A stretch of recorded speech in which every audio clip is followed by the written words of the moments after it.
They say it's a big rich town. What's that? What are you doing? But I just come from the poorest part. Legal or illegal, baby. I gotta make it. What's up, y'all? I don't know what that was when I was this big rich town. I don't know what that was. But anyway, what's up, y'all? This is Ty. How you doing? I am here to review season 1, episode 6 of Power Book 2 Ghost. That name is long. Power Book 2 Ghost. We just gonna call it Ghost. Okay, we shorten it. Just gonna say Ghost or Power 2. We're not gonna do that Power Book 2 Ghost. Just Ghost. That's what I'm here to review. This is episode 6. They were on a bit of a hiatus. They're back now. But we're gonna get into it. But before I get into it, let me give a shout out to my people. That's Elisa M, June BLC, Miss Tasha, RC Kroger, A. Henderson, Lex Max, Lady Nika, Tia Divine, Quiet Guy, Brian Wilson, Penny, Simply Be Yourself 100, and we have House of Sir James. Okay, all right, that's a House of Sir James, and was it somebody else? DB and all the rest. I'm trying to welcome. Thank you. I said everybody, right? I said right. Those are the people I have, and there we go. So let's get right down to this review. When we last left off, we know that Tasha's in jail. She's got Davis as her lawyer, but Davis and Cooper Saxe have decided to team up. I think Cooper Saxe is an idiot. He's stupid. And like his brother told him, you're going to mess this up. And we're already seeing it. He's messing this up already. Because this whole thing of teaming up with Tasha's lawyer to take down Tasha's son, Tariq, and get the real killer behind bars and let her go free. Just that whole team up is just sketchy. I don't like it. I think it's a bad idea. It's going to backfire. And especially on Saxe. Saxe has the most to lose. I don't know why this guy just never learns his lesson. And just everything he does to me is dumb. Getting your niece involved in the situation was dumb. Just everything he does, like his brother told him earlier in the season, he's going to mess this up because that's what he does. He messes things up. So anyway, him and Davis are palling around with each other. They've selected a jury. They're getting this thing worked out a certain way. And it's just bad. I don't know. It's just going to be bad. Now, what was really interesting to me, though, was looking at my notes here. They done dug up and went to jail and got 2-Bit, a.k.a. Francis Johnson. Y'all remember 2-Bit, right? And so this whole thing is Saxe is trying to make a deal with him so he can testify. And he says he ain't no snitch and, he ain't going to do nothing. So then he turns Saxe down. He tells Saxe, get out of here. Then here comes Davis. But Davis makes the deal a little bit sweeter for him. He's like, listen, I can get you out of here. This is what you need to do. And at first, 2-Bit is still like, no, I ain't doing this. Here comes Detective Blanca. And he's like, I don't speak to the police. And she's like, listen, I'm suspended. And she tells him, listen, I'll tell you exactly what to say because I want to take down Saxe. You see? So like I said, Saxe is so dumb. So now, when they get into the courtroom and 2-Bit is on the stand, he says he doesn't know who Ghost is. He doesn't know Tasha. He doesn't know Tommy. He says Tommy is not the leader of a drug kingpin. He doesn't know him. He doesn't know. He just pretty much said, no, I don't know any of that. He said, but I have transactional immunity. Dang, I can't speak tonight. And so he's going to be set free regardless. Things are not looking right, but he does mention, this was part of the plan, he does mention, I did meet Tariq, the son, and he's been in some kind of trouble, and I helped him. He was with the wrong crowd. So you see how they're pulling him in there, and Tasha didn't like that. And the Democratic Party that's representing, still representing Ghost for some reason I don't understand. They didn't like that either. And they're like, what's going on? What is going on? But Saxe is like, oh, trust me, we got it. And I don't know. I just don't get this Saxe guy. Now, another thing that's bad with him, his niece, Riley, he brings her into the office. That was a funny scene, though, because she's blowing up all his spots about First of all, Uncle Nancy and all that, and the whole thing about him having a sex doll in the house. She's done fell in love with Braden, and she told him, "I love Braden." But here I go again saying, Sax, why would you send your niece to spy on someone that you are investigating? She's not in law enforcement. Why would you do that? See how dumb Sax is? So now you got your niece involved in this, which could be very dangerous, which could definitely harm her and blow up in her face. You got her involved in this, and now she done fell in love with Braden just that quick. Now she's in love. So she tells him, listen, Braden's a good guy. He doesn't have anything to do with this thing with Tariq, and I'm not going to stop seeing him because I'm in love. You know how the young folks get. They get all sprung. Well, some of us old folks get sprung too, but you know what I'm saying. She's all sprung now and all happy-go-lucky. She didn't annoy me in this episode like she did when they first introduced that character. I kind of enjoyed her tonight in this episode. But I tell you who she did annoy. She did annoy Tariq because she came over to the room so that she could see Braden. But Braden, it was not there. He was missing. And what happened? Speaking of Braden, Braden and his brother Trace were in the dorm room having an argument because, remember, Trace took the drugs, the pills and stuff, which belonged to Braden and Tariq. And so they're having their argument, and in walks Kane, and then, Trace tried to get slick real quick and say something about, oh, take that ghetto mess. Kane pulled that gun out. You ain't got all that mouth now. You ain't that smart now. You ain't got that smart mouth now. Pulled that gun out. Basically, Braden had to tell him, listen, I know who you are. We all work together. Listen, I'm down with Tariq. And, that pissed Kane off. So Kane took the two brothers, and I was like, what is he going to do with them? Took two of them and told them, y'all going to sell my stuff. Go sell my stuff. So he basically kidnapped them. See, it was a lot of dumb moves tonight. That was a dumb move too. You are a criminal. You go get these two privileged white boys, take them, bring them to your hood, and make them go sell some drugs. Not only are these are two rich white boys to a prominent, well-known family. That could have really blown up in his face and looked real bad. But Kane is a loose cannon. Kane is crazy, so he wasn't thinking about that. He's just thinking on his emotions, like they know my name, they see my face. Now I gotta test them like this. So he makes them go out there and sell these drugs for him. And Trace ain't about that life. Trace is nervous. He's shaking in his boots. He's not about that life. He's like, what am I doing out here? But Braden, which I thought, was I the only one? I thought Braden was going to get robbed too. I thought he was going to get jumped. But Braden actually met some dudes out there in the hood, sweet talked them, offered them some weed, and then he sold his product, sold all of it, and he actually liked it. Meanwhile, Trace got his ass beat. Basically, he got beat up. It didn't go so well for him, which that was realistic. I honestly didn't think it was going to go well for either one of them, but Trace really got messed up. But just in time, they were able to save him. But it was funny how Kane kind of let him get a little beat up first before he let Braden go and get his brother. But meanwhile, while that's going on, you got Riley still at the dorm, getting on Tariq's nerves. Tariq knows something is up because when he said, why don't you just call him? Riley tries to call Braden. And when she tries to call Braden, the phone rings. Because remember, when Kane took Braden and Trace out of the room, he made them leave their phones.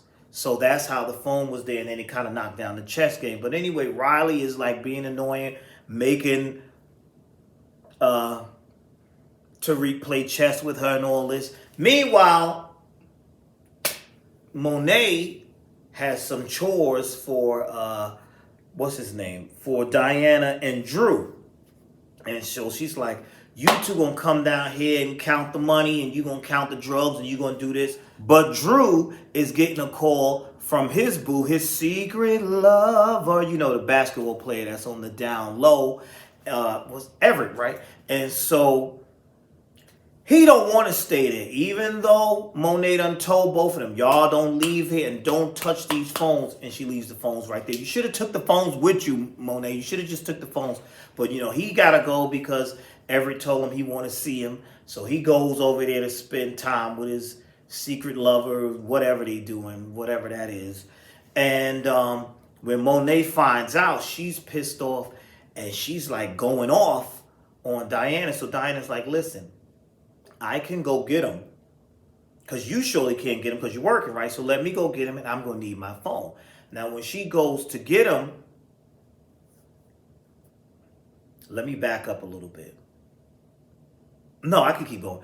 When she goes to get him, she tells him, you need to go home. Now, she's mad with him because earlier in that episode, when Kane asked her, was she messing with Tariq, Drew was like, he didn't come to her defense and say no, because he didn't want Kane to know that he's tipping and dipping over here with Everett. And, Monet don't want them up at the college no more. She's like, y'all doing too much. You're just doing too much and it's getting too messy. And everybody's pointing at Diana, thinking Diana is sleeping with Tariq. She ain't slept with Tariq yet. But, we know she wants some of him. And he likes her too. But she ain't slept with him yet. But basically, everybody's pointing at that, but the real issue is Drew over here messing with the basketball player and their little complicated DL relationship, whatever, all that foolishness that's going on. And for some reason, he doesn't want Kane involved. But can you blame him? Because Kane is a bit of a he is a loose cannon. He is a loose cannon. Now, when Drew is over there being all lovey-dovey with his secret lover, the basketball player, guess what comes? A tutoring study guy. And that's the guy that Tariq so cleverly made, where he's selling the drugs through that little tutoring packet. And, it comes and Drew notices this is our product. So he texts Diana saying, look at this. This is our product. This is how Tariq is pushing this. So when Diana gets there to tell Drew to come home, he's like, listen, don't tell Ma about this, because if you tell Ma about this, she gonna shut down the operation. So he's open because he's like, if she shuts down Tariq's operation, I can't come up here to the college and tip and dip with my secret lover. You see? And he's like, and you can't potentially tip and dip with Tariq. But see, she's in her feelings because she wants the operation shut down because Tariq curbed her the last time. So she's like, she likes him, but she knows, she's like, he ain't feeling me like that. So then she goes and pays a visit to Tariq while Tariq is in the room with Riley, and Tariq won't let her in the room. So now she's getting a little in her feelings even more, and she tells him that I'm going to tell my mother about your operation, how you're doing this with this whole thing. And he's like, don't tell your mother. She won't understand. But of course, she's in her feelings, so she tells. Well, this was the funny part. When she tells Monet, Monet's like, oh, he's clever. I kind of like that. That whole putting it through the tutoring thing, selling to these rich, hoity-toity, bougie kids. And if somebody says something, they're going to get in trouble themselves. That's smart. That's smart. And so she said, what you told me for? Because she's like, yeah, because Tariq told me not to tell you. She said, why you telling me then? Oh, you telling me because you thought I was going to shut it down. Why? You gave him some? You open? Is that what? I thought that was funny because it's true. She is a little bit open. And she likes him. She likes him. But she's mad that she's mad about the other little bougie girl in the school who has a boyfriend. And that was a funny scene too. Did you see that scene?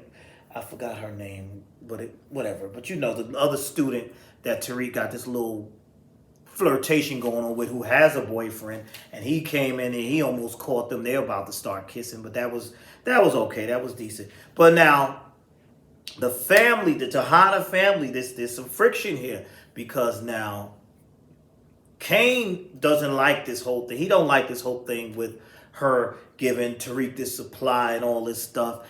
And he did that out of his being emotional. He took those two, Braden and Trace, and made them took them to sell drugs out in the streets because of his emotions. He's pissed off and he's like trying to teach them a lesson. But it was dumb. So now after they sold the drugs for him. He's driving them back. They get stopped over by the police. But this just ain't any police officer. This is crooked cop Ramirez, who's also screwing Monet. Y'all follow me? And Monet is Kane's mother. So he's pretty much telling him, this is dumb, whatever. And Kane gives him that, you ain't my daddy. Don't be telling me what to do, whole spiel and all that. And he takes the boys back to their dorm. And he's like, you guys, we just going to let y'all go. We're going to keep this quiet. Trace, all beat up back there, still to my, we should press charges. And Braden had to let him know, no, we going to shut up so this dude don't come back. That's what we going to do. We're going to shut up so this dude don't come back. That's what we're going to do. So now Braden goes back to the dorm. He sees Riley. Riley's like, you're spending the night with me. And did y'all catch Riley going through Tariq's phone? That Riley's sneaky too. But she's like, you're coming to spend the night with me. And, so Braden is going off with her. Now, this situation was very stupid. I've been saying that a lot. There's a lot of dumb decisions tonight on Kane's part because, like I said, you got these two prominent boys in your car, college students. You're a criminal. It just wasn't smart. So when Monet's telling him about that, well, actually, Ramirez told her, and Ramirez, I think he's going to get himself killed too because he's running his mouth too much. Somebody going to hurt him. I think either Kane going to do it or Monet's husband is going to do it because he's telling her, you need to get him in line, get him under control. She said, what you mean? I got him under control. You need to let me do it. She said, you ain't his daddy. He got a father and you not him. And see, he's overstepping. But now when Kane comes in, she goes to speak to Kane. And that was a scene because basically Monet's telling him, you don't tell me how to run the business, whatever. And he's like, well, you got this boy selling it to these white boys. We don't need them. He's selling to these rich kids. Kane is in his feelings because he doesn't like the fact that his mother's got Tariq involved in this. He ain't liking that. And she had a grip on him before, but now they're starting to clash and pull away. And so when he's doing all this yelling, the other two, Drew and Monet, come down. And while they're arguing or whatever, and he reaches over towards Diana, Monet, I think, grabbed him or whatever, and he kind of, get off of me, and hit his mama. It might not have been on purpose, but you still hit your mama, dude. I don't like that. I didn't like that. I don't care how tough, how bad, how evil you are. You don't put your hands on your mama. And his mother, Monet, she was looking like she was disgusted and also in shock. And he reached his hand out to help her up, and she did like that.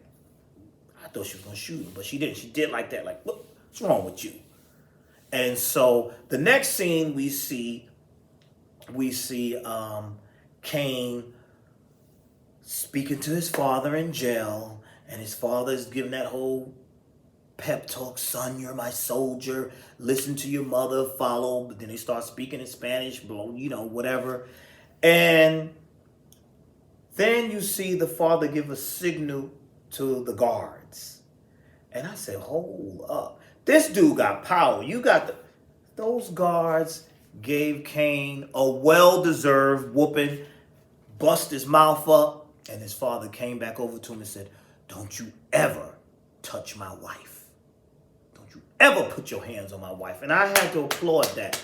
He taught his son a lesson. But I think now this is going to further the wedge between Monet and Kane. But he taught his son a lesson, though, because his son was doing too much. He was doing too much. But I have to say, tonight's episode was really good. It was really good. It was a lot going on.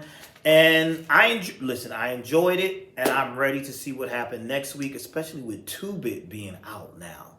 Things are getting more and more complicated. But see, Sax, you going down because you're dumb.